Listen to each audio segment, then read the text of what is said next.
सोचिए, एक आईआईटी भारत में नहीं बल्कि अफ्रीका में। सुनने में अजीब लगता है ना, पर ये सच है। तो सवाल ये उठता है कि अफ्रीका में आईआईटी आखिर क्यों? मतलब ये हो क्यों रहा है? हाँ, ये खबर पक्की है। भारत सरकार अफ्रीका के नाइजीरिया में एक नया आईआईटी कैंपस खोल रही है। लेकिन क्यों? इसके पीछे की वजह क्या है? चलिए इस पूरी कहानी को समझते हैं। ये सब असल में भारत की नेशनल एजुकेशन पॉलिसी का हिस्सा है।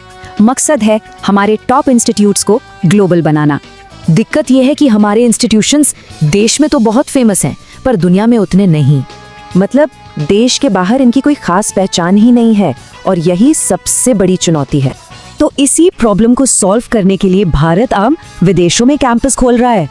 लेकिन क्या नाइजीरिया वाला कैंपस ही पहला है या कहानी कुछ और है? नहीं, ये पहला नहीं है, ये एक बड़े प्लान का हिस्सा है। एक आईआईटी तो पहले से ही विदेश में चल रहा है। ये है आईआईटी मद्रास का ज़ांज़ीबार कैंपस तंजानिया में, और ये 2023 से शुरू भी हो चुका है। तो नाइजीरिया वाला कैंपस इस ग्लोबल प्लान का दूसरा बड़ा स्टेप है।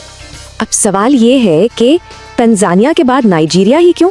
इसकी कई वजह हैं। वहाँ की बड़ी और युवा आबादी, भारत से गहरी दोस्ती और अच्छी एजुकेशन की जरूरत। भारत और नाइजीरिया के रिश्ते को शांत दोस्त भी कहते हैं।